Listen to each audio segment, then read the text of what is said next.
Bonjour Roland Lescure. Bonjour. Bonjour. Les députés doivent voter cet après-midi le budget de la sécurité sociale pour l'année prochaine. Est-ce que Michel Barnier va dégainer le 49.3 ? Ça, c'est sa prérogative. Donc vraiment, là-dessus, je ne m'engage pas pour lui. Et on verra. On sait que le vote de ce budget est risqué. Enfin, en tout cas, de ce budget de la sécurité sociale est risqué. Et que ça fait partie des outils qu'il peut utiliser, en tout cas. Mais il y a à du votre suspense poste, ou pas ? Oui. Écoutez, on verra. C'est vraiment son choix. Donc, le truc, c'est qu'à votre poste de vice-président de l'Assemblée, soutien du gouvernement, proche du président de la République, vous avez le même niveau d'information que nous, journalistes ? Écoutez, on voit bien qu'on est vraiment dans la dernière ligne droite de ce budget de la sécurité sociale. Il y a encore visiblement des prises de parole ici ou là qui laissent à penser que les groupes n'ont pas tout à fait décidé encore de leur position. Donc ce n'est pas à moi de vous annoncer ce que le Premier ministre va décider de faire. Il a peut-être décidé d'ailleurs, mais c'est à lui de le faire, c'est sa prérogative. Il a dit probablement, assurément, c'est qu'il est décidé. Probablement, assurément, voilà. Ce serait un échec, un 49.3 ? Non. En fait, de mon point de vue, c'était sans doute inscrit dès le départ, du fait de l'équation politique de ce gouvernement, qui est pas facile. Vous vous souvenez, j'avais souhaité ne pas participer à ce gouvernement, parce que je considérais que le risque, c'était que l'équation politique donne beaucoup de pouvoir à Marine Le Pen. Force est de constater qu'aujourd'hui, c'est le cas. Moi, j'ai l'impression que Marine Le Pen, aujourd'hui, elle est comme un empereur romain, vous savez, qui va décider à la dernière minute s'il décide ou pas d'épargner le gladiateur ou de l'exécuter.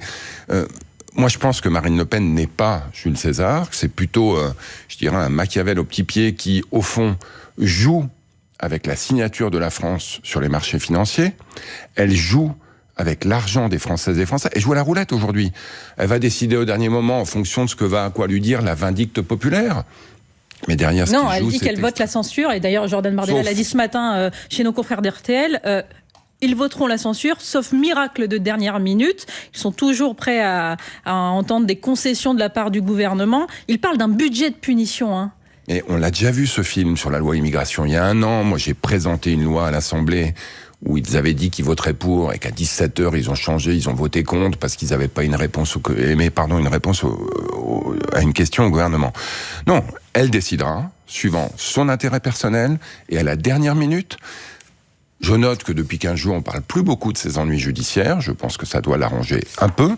Et la réalité aujourd'hui, c'est que quand vous listez les fameuses lignes rouges qu'elle souhaite mettre dans l'atmosphère, c'est des milliards d'euros de déficit en plus.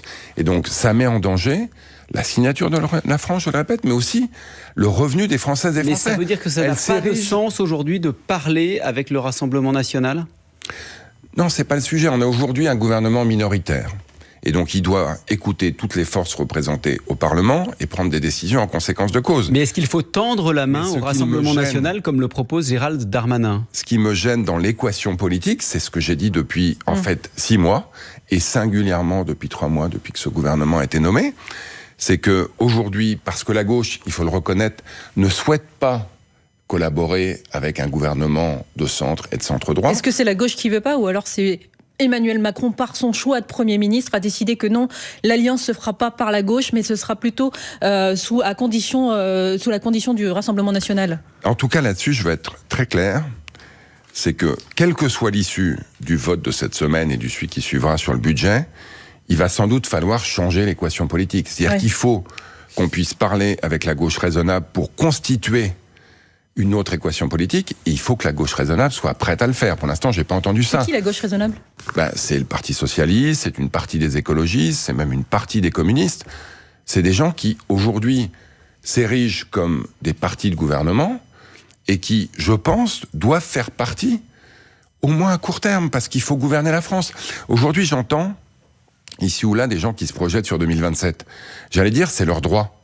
Que des gens, 2 ans en avant, commencent à se projeter sur 2027, ils en ont tout à fait le droit. Si vous les écoutez bien, ils ne se projettent pas vers 2027, ils se projettent vers 2025 parce qu'ils parlent déjà de la démission d'Emmanuel Macron. Oui, mais ça, Louis Alliot encore ce matin sur France Info. C'est irresponsable. Je vois bien les deux, Dupont et Dupont, qui ont intérêt au chaos pour se mettre dans l'atmosphère et essayer de précipiter une élection présidentielle anticipée. Mais c'est totalement irresponsable. Non, j'entends des gens responsables qui se projettent sur 2027. C'est leur droit. Que des gens veuillent présider et qui s'y préparent 2 ans à l'avance, c'est très bien. Mais en attendant, il faut gouverner la France. Et je pense que la seule manière de gouverner la France, c'est de se concentrer sur l'essentiel, voter un budget, quelques lois intéressantes sur la santé, l'école, et le faire avec des gens responsables et raisonnables. Sinon, on se retrouve dans une équation politique où c'est Marine Le Pen qui tient le pouce, ou à l'inverse, c'est Jean-Luc Mélenchon. Oui, et ça, je ne le veux pas. Pardon, mais on a cette discussion-là aujourd'hui, alors qu'en fait, le problème se pose dès le premier jour, vous l'avez dit, dès la nomination de Michel Barnier. En attendant, le Premier ministre a fait des concessions pour plaire au RN. La taxe sur l'électricité, par exemple, n'augmentera pas au-delà de son niveau d'avant-crise, un manque à gagner donc de 3 milliards d'euros. C'est une victoire pour le Rassemblement national. Écoutez, c'est une mesure que nous-mêmes, on avait proposé. Et puis, quand on a regardé l'ensemble du budget, on s'est dit, on va se concentrer sur les éléments de charge, et pour le reste, on va vivre avec. Il y a un moment où il faut un budget pour la France. Et ce que montre le Premier ministre aujourd'hui, c'est qu'il est prêt, effectivement, à faire des concessions pour qu'on ait un budget pour la France. Il faut que les groupes représentés à l'Assemblée soient aussi responsables que le gouvernement.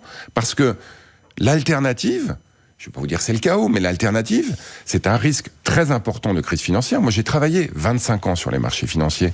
Je sais bien ce qui se passe. Tout va bien jusqu'à ce que ça aille mal. C'est-à-dire que si les investisseurs qui aujourd'hui détiennent la dette française d'un seul coup perdent confiance, on aura une crise financière. Je ne suis pas en train de vous la prévoir, mais je suis en train de vous dire que ce risque-là, il existe. Et que face à ce risque, on a juste besoin d'être responsable. Moi, ce budget, il ne me fait pas rêver. Moi, il y a des choses dans ce budget avec lesquels je n'étais pas d'accord. Mais évidemment que je vais le voter, parce qu'il est essentiel qu'on en ait un, et on devrait tous, aujourd'hui, face à ce risque, être responsables. Et je note, je vois, que d'un côté comme de l'autre, il y a des gens qui ne sont pas prêts à assumer cette responsabilité. Mais parce que vous entendez ce que dit Marine Le Pen. Moi, je me bats pour le pouvoir d'achat des Français. Donc, elle a eu effectivement gain de cause sur la taxe sur l'électricité,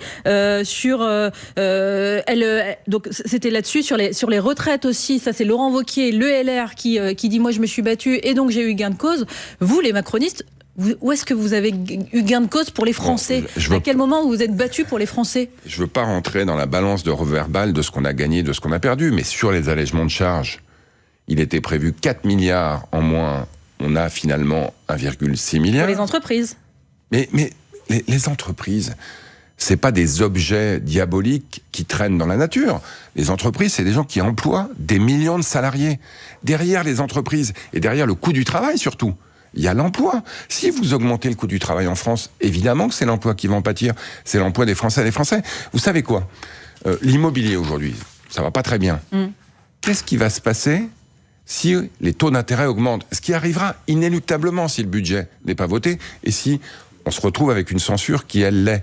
Est-ce que l'immobilier a besoin de taux d'intérêt qui montent ?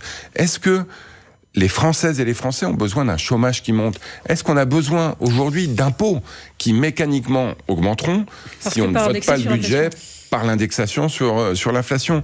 Donc on a un budget qui a ses défauts et qui a le mérite d'exister, que de mon point de vue il faut voter, et on a une alternative qui est très incertaine et qui ne sera pas meilleure pour le pouvoir d'achat des Français et des Français. Marine Le Pen, elle ne défend pas le pouvoir d'achat des Français et des Français, elle défend son propre intérêt, j'en suis convaincu, et ça fait 15 jours qu'elle nous le montre tous les jours. L'objectif des 40 milliards d'euros d'économie annoncé au départ, il est aux oubliettes ?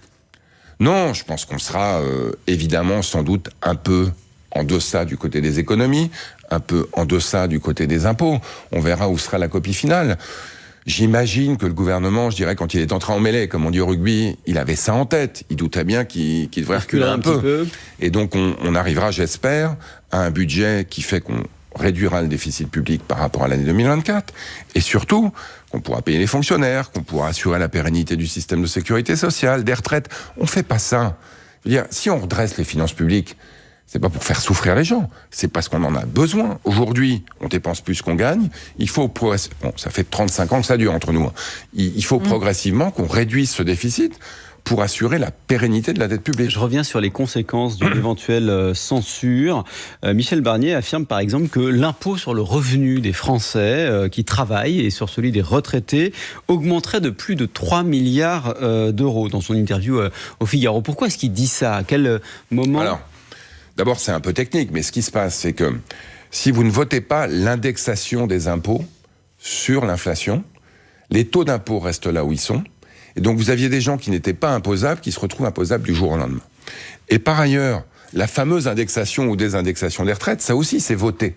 Et donc si vous ne votez pas le budget, ou si vous ne votez pas le budget de la sécurité sociale, vous avez une hausse des impôts de ceux qui travaillent, et pas de hausse des retraites de ceux qui sont retraités. Donc c'est immédiatement une perte de pouvoir d'achat, alors que Marine Le Pen nous répète jour et nuit qu'elle veut protéger le pouvoir d'achat des Français. Qu'on comprenne bien ce qui peut se passer là dans les heures qui arrivent.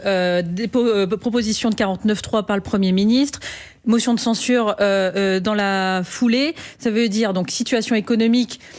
On ne sait pas trop comment ça va se passer. Ce ne sera pas le chaos, c'est ce que dit aussi le premier président de la Cour des comptes, Pierre Moscovici, contrairement à ce que dit Michel Barnier, le Premier ministre. Politiquement, la situation, elle va s'enliser dans la crise politique, justement. La crise politique, comment on en sort ? Moi, ça fait 6 mois que je le dis et que je le répète. On ne sort de cette situation que si on arrive à constituer une coalition des Républicains des deux bords. Il faut, et il y en a, des gens de centre-droit qui sont raisonnables et qui souhaitent gouverner la France. Il y a aussi des gens à gauche qui souhaitent le faire.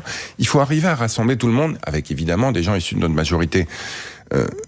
Et je ne suis pas en train de vous dire que le gouvernement... Pourquoi ce n'était pas possible il y a 3-4 mois, ce sera possible là ? Parce que d'abord, on a montré qu'une autre solution ne fonctionnerait pas, au cas où, c'est pas fait. Le gouvernement tomberait, je le répète, moi je ne souhaite pas qu'il tombe, je souhaite que le budget soit voté. Vous l'avez dit, motion de censure, est-ce qu'il y en aura une, est-ce qu'il y en aura deux ? Et est-ce que les uns ou les autres décideront de voter la motion des autres ou des uns ? Si on en arrive là, il faudra changer d'équation politique, et j'espère que tout le monde sera responsable, tout le monde. Nous les premiers, parce qu'on doit faire des concessions. Vous accepteriez un Premier ministre de gauche ? Mais d'abord, c'est pas une histoire de personne aujourd'hui, c'est une histoire c'était le cas de quand même, constituer une coalition. À la rentrée. Mais oui, pourquoi pas ? S'il est capable ou si elle est capable de rassembler des gens raisonnables du centre droit, du centre et de gauche, pourquoi pas ? Le sujet, c'est pas aujourd'hui la personne, c'est la capacité de cette personne. En fait, de ces personnes, moi je pense qu'il faut rassembler des gens raisonnables autour d'une équipe qui sera capable de gouverner la France. Pas de la présider, tout ça c'est 2027, et je le répète, il y a des gens très bien qui aujourd'hui s'y intéressent, et c'est normal. Mais à l'Assemblée nationale, il faut qu'on arrive à baisser la tension, on y reviendra sans doute, et gouverner la France, voter un budget. C'est un gouvernement technique en fait ? Non, pour moi on a besoin, pas moi qui décide, mais je pense qu'on a besoin de responsables politiques qui sont capables de naviguer à l'Assemblée. Je peux vous dire que c'est pas facile ces temps-ci de naviguer à l'Assemblée, donc il vaut mieux des gens qui savent tenir la barre. Roland Lescure, vice-président de l'Assemblée nationale, est avec nous jusqu'à 9h sur France Info. On laisse passer le fil info, il est 8h45, Maureen Sfignard.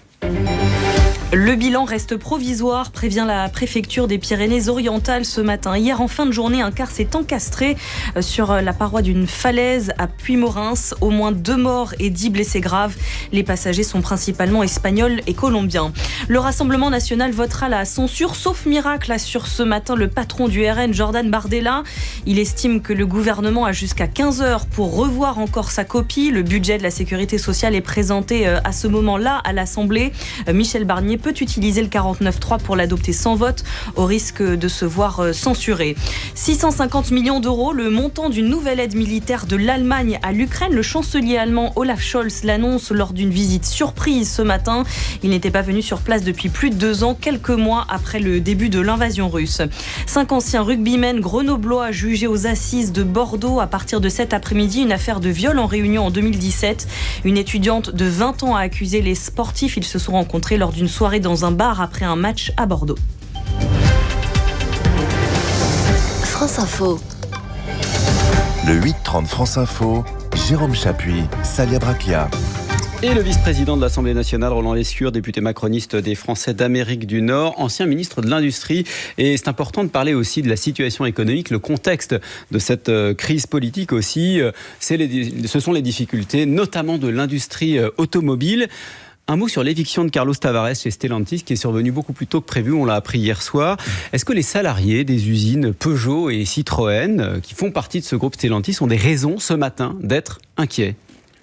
Écoutez, l'industrie automobile fait face à un défi majeur, donc on a évidemment des inquiétudes. Et le rôle, à la fois des pouvoirs publics et des industriels, c'est d'accompagner les salariés. Cela dit, la raison pour laquelle Carlos Tavares est évincé, c'est que le groupe allait pas très bien. C'est quelqu'un qui a fait un travail fantastique pour rassembler 3 grands constructeurs, on fait le premier constructeur mondial, etc. Mais depuis 1 an ou 2, on dirait qu'il a perdu la main. Et ça, c'est peut-être une leçon d'ailleurs, hein, parce que il était extrêmement fort, mais aussi peut-être un peu seul là-haut. Donc non, je pense que l'objectif, il est plutôt... Ça peut être une leçon pour tout le monde, du coup. Non, mais... Même le président de la République. Non, mais là, je parle d'un industriel avec un conseil d'administration qui était sans doute un peu, je dirais, peut-être pas très bien traité par le PDG omnipotent. Donc voilà, moi je pense qu'il y a des changements à faire chez Stellantis. Et évidemment, je souhaite qu'il soit profitable aux salariés de l'entreprise, de manière à ce que les usines continuent à se développer. Mais comme ancien ministre, justement, est-ce que c'est plus facile de convaincre un patron français, puisqu'il a la nationalité française, Carlos Tavares, de ne pas fermer des usines en France? Parce que si son successeur est d'une autre nationalité, c'est des risques. Lui n'était pas facile. Et je peux vous dire aussi que Luca Di Meo, qui n'est pas français... le patron de Renault. Le patron de Renault était, de ce point de vue-là, il l'est toujours, plutôt plus responsable. Donc non, je pense que la capacité des responsables d'entreprise à comprendre qu'ils ont une responsabilité réelle vis-à-vis du territoire dans lequel les usines sont, c'est pas un monopole des Françaises et des Français. J'ai vu des Américains très heureux d'investir en France et j'espère que ça va continuer malgré les incertitudes qu'on a aujourd'hui. La question de la responsabilité toujours, alors que près de 2400 emplois sont menacés chez Auchan. La famille Mullier, actionnaire, va toucher 1 milliard d'euros de dividendes en 2024. Vous comprenez que cela suscite l'indignation chez les salariés ? Écoutez, je comprends que ça suscite des questions, mais il ne faut pas oublier que le secteur de la distribution fait face à des défis majeurs. Je pense qu'ils ont dû sortir de Russie, qui était quand même une grosse activité. Ils ont aujourd'hui l'intégration d'un certain nombre de supermarchés, de casinos, sur lesquels ils étaient il y a 1 milliard de dividendes. Acquéreurs. Oui, on a aujourd'hui... J'imagine qu'ils paieront des impôts tout aussi conséquents là-dessus. Un défi majeur qui est de s'assurer, quand on est patron d'entreprise, qu'on est à la fois responsable. Moi, je trouve normal que des patrons qui gèrent bien leurs entreprises soient bien rémunérés, qu'on paye des impôts, mais qu'on soit aussi responsable dans le développement de l'entreprise. Aujourd'hui, je dois reconnaître que le groupe Mulliez est plutôt... Et c'est sans doute d'ailleurs parce que c'est une entreprise familiale, même si c'est une entreprise familiale qui gagne bien sa vie, dans la gestion de long terme, essaye d'éviter... les licenciements, et quand ça arrive, accompagne de manière responsable les salariés. Et ça, c'est essentiel qu'on puisse le faire. Mais quand la CFDT demande une commission d'enquête, afin de pouvoir réellement comprendre à quoi l'argent public a été utilisé dans un certain nombre de cas, notamment celui d'Auchan, est-ce que vous êtes pour ? Écoutez, je pense que le rôle du Parlement, en tout cas, c'est de bien comprendre. Donc, si un certain nombre de groupes veulent interroger le groupe Auchan ou d'autres sur la manière dont l'argent public est utilisé, pas de problème. Maintenant, il ne faudrait pas donner l'impression que cet argent public, il part dans la nature. Moi, j'ai eu beaucoup de débats à l'Assemblée nationale ces dernières années, y compris en tant que ministre de l'Industrie, sur le fait que le crédit impôt recherche, par exemple, c'est un crédit d'impôt, mais qui permet d'avoir de la recherche et de l'innovation en France, y compris des groupes internationaux qui s'installent en France pour y placer leurs chercheurs. La compétitivité de l'industrie française, elle est essentielle. À un moment où les incertitudes sont énormes, attention à ne pas charger nos entreprises qui sont littéralement aujourd'hui en guerre industrielle. Quand on est en guerre industrielle avec la Chine, les États-Unis et d'autres, on ne charge pas les soldats. Laurent Lescure, vous êtes l'un des vice-présidents de l'Assemblée nationale. Jeudi dernier, on a assisté à une vive altercation dans l'hémicycle. Votre collègue député Nicolas Turquois du MoDem s'en est pris au LFI Antoine Léaumont. Il a fallu l'intervention des huissiers pour calmer tout le monde. Nicolas Turquois regrette son geste et dit avoir pété un câble. Il va être sanctionné ? Alors c'est le bureau qui en décidera, il sera auditionné par le bureau, j'imagine, dans les jours qui viennent, de la même manière que Thomas Porte, qui a été sanctionné il y a une quinzaine de jours, l'a été. Alors là, c'était des sanctions, et des insultes et surtout des menaces physiques à un autre député, c'est tout aussi grave. Moi, je considère évidemment que ces comportements sont totalement proscrits. Enfin, ils ne doivent pas avoir leur place dans l'hémicycle. Ça révèle quoi, cet incident ? Mais voilà, c'est-à-dire qu'au fond, on peut sanctionner les uns et les autres, ou on peut se poser la question plus large, qui est qu'il faut qu'on se calme. L'Assemblée nationale, et je sais que la présidente de l'Assemblée nationale, Yann Braun-Pivet, y est très sensible, doit être un lieu de débat, pas un lieu de combat. Ça veut dire quoi ? Ça veut dire qu'il faut que tous les présidents de groupe, tous, se disent « ça ne peut pas durer », parce qu'au fond, qui en souffre ? Nous tous, on a des comportements individuels ici ou là, mais qui au fond entache l'image. On va juste rappeler effectivement 2 secondes le contexte de ces tensions de jeudi dernier, le blocage parlementaire par votre camp, la coalition gouvernementale, qui a déposé plus de 900 amendements pour empêcher un vote sur l'abrogation de la réforme des retraites. Est-ce que c'est comme ça qu'on favorise le débat à l'Assemblée nationale ? Non mais écoutez, la réforme des retraites, elle a été adoptée après 49.3, 20 000 amendements et 15 jours pleins de débats, et on l'abrogerait en quelques heures. Donc on a voulu porter ce débat, et oui, effectivement, en mettant en avant tous les défauts de cette abrogation et en challengeant... tous les amendements n'étaient pas sur le fond. Hein. Non, pas tous, mais les 19 000 non plus, je vous rassure. Les 19 000, il y avait ce que j'appelais des amendements point-virgule qui disaient tout et n'importe quoi. Et au fond, j'allais dire, ça, c'est une arme parlementaire. C'est peut-être pas la plus efficace, c'est peut-être pas la plus utile, mais ça fait partie des armes parlementaires. Jeudi, effectivement, on a pu faire en sorte qu'une réforme, je pense, importante, on parlait tout à l'heure de la soutenabilité des dépenses publiques pour la France, ne soit pas abrogée du jour au lendemain dans le cadre du niche, en quelques heures, et qu'on puisse, j'espère qu'on l'a fait, je sais pas, éclairer le débat. En tout cas, c'est sûr que la manière dont ça s'est terminé avec cette altercation, elle n'était pas au niveau. Et ça, il ne faut plus que ça arrive. Vous le disiez, Roland Lescure, si on se met 2 secondes à la place des Français qui vous écoutent, qui vous regardent, qui se disent peut-être on a des politiques qui sont incapables de se mettre d'accord, qui sont incapables de faire des compromis, de se parler sans se taper dessus, de nous écouter, nous Français, quand on n'accepte toujours pas une réforme qui a été imposée, des Français qui regrettent que certains ne pensent qu'à 2027, vous l'avez dit aussi, à leur ambition personnelle, que d'autres prennent des décisions qui restent encore incompréhensible, comme une dissolution de l'Assemblée nationale sans prendre en compte les résultats de l'élection. Quand vous prenez tout ça, vous prenez un peu de recul. Est-ce que vous avez honte d'être vice-président de l'Assemblée nationale ? Est-ce que vous avez honte d'être politique aujourd'hui, français ? Non, je pense qu'on a un énorme déficit d'image qu'il faut contrer. Je le répète, les ambitions personnelles pour 2027, elles sont parfaitement louables, mais en attendant, il faut aussi qu'on gouverne pour 2025, et ça, c'est le rôle du gouvernement, mais aussi de l'Assemblée nationale. Mais je vous parle de l'image globale que les politiques renvoient en France aujourd'hui. Mais moi, modestement, depuis 7 ans que j'ai rejoint cette aventure, et depuis 6 mois que j'ai été élu vice-président de l'Assemblée nationale, à chaque fois que je prends une décision, à chaque fois que je suis au perchoir, à chaque fois que je suis au bureau de l'Assemblée nationale, quand je la prends, je me dis, est-ce que ça va améliorer l'image de l'institution ? Est-ce que ça va la dégrader ? Si ça la dégrade, je ne la prends pas. Et je pense que tout le monde doit en tirer des conséquences pour soi, parce que on est comme sur le périph', on a l'impression que chacun ne contribue pas au bouchon, mais on se retrouve embouchonné. Non, il faut que tout le monde améliore sa conduite.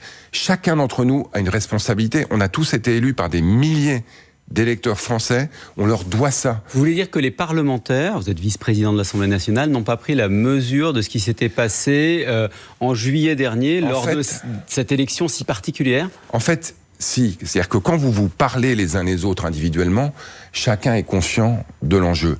Puis il y a une espèce d'effet masse, d'effet foule, lié à l'hémicycle, lié à la sonorité, lié à des provocations réelles qui sont faites par les uns et par les autres, qui d'un seul coup, j'ai l'impression, nous amènent collectivement à commettre des erreurs. Et donc, j'allais dire, comment on fait en sorte que la responsabilité individuelle, qu'on doit tout savoir, se traduise aussi par une responsabilité collective. Et ça, c'est le rôle impérieux des présidents de groupe. D'ailleurs, vous disiez que mon collègue Nicolas Turquois a été arrêté par les huissiers. Marc Fesneau, son président de groupe, s'est interposé. Donc, il a joué ce rôle. Mais au-delà de ça, il faut que derrière, on digère ça, on dise non mais il faut qu'on arrête là, calmons-nous, ça va dans le mur. Et effectivement, vous avez raison, l'essentiel c'est qu'est-ce que les Françaises et les Français nous disent, parce que vous avez dressé une liste de reproches qui font qu'au fond, on n'y comprend plus rien, si ce n'est que à l'Assemblée, ils sont tous maboules. Ben non, c'est des gens très bien à l'Assemblée. Donc il faut qu'on montre collectivement qu'on est capable de se comporter comme des gens très bien que nous sommes. Il y a l'Assemblée, Roland Lescure, mais il y a aussi le locataire de l'Élysée. On l'a dit, plusieurs personnalités politiques de tous bords en appellent à la démission d'Emmanuel Macron pour sortir de la crise. Vous connaissez Emmanuel Macron depuis longtemps. Est-ce qu'il pourrait prendre le chemin de la démission ? Non mais, qu'aujourd'hui, je le disais tout à l'heure, Jean-Luc Mélenchon et Marine Le Pen vise à instaurer le chaos en France, je le comprends bien. Mais il y a des gens comme Jean-François Copé aussi, maire LR de Meaux. Oui, mais Jean-François Copé, il n'est pas acteur aujourd'hui, il est spectateur. Et Charles de Courson, excusez-moi, mais allez, Joker. Parce que j'en aurais pour 10 minutes. Mais quelqu'un qui a passé sa vie à être d'un conservatisme sans fin, qui devient aujourd'hui le héros de la gauche radicale, j'ai pas beaucoup envie de l'écouter. Mais aujourd'hui, on a besoin d'institutions qui fonctionne. On a besoin d'institutions stables. Le garant des institutions, c'est le président de la République. On a besoin que les responsables politiques se mettent ensemble pour travailler ensemble, pour gouverner la France sur la voie de la raison. Moi, je suis persuadé que c'est possible et en tout cas, je vais tout faire modestement pour y contribuer. Dernière question aux députés des Français d'Amérique du Nord. Aux États-Unis, la nouvelle administration Trump prend forme. Charles Kushner devient ambassadeur des États-Unis en France sur des décisions de Donald Trump. C'est le père du gendre de Donald Trump qui est passé d'ailleurs par la case prison pendant un an pour malversation fiscale. Il était gracié par le président Trump. On dit bienvenue à l'ambassadeur ? Écoutez, ça fait des siècles que les postes d'ambassadeurs sont des postes politiques aux États-Unis. Donc on n'est pas surpris que ce soit, et notamment à Paris d'ailleurs. Vous le connaissez ? Non. Il y a eu de très très grandes figures de la politique américaine qui ont été ambassadeurs à Paris. Bon, là vous avez retracé de manière assez synthétique son CV, y faire un peu des CV habituels.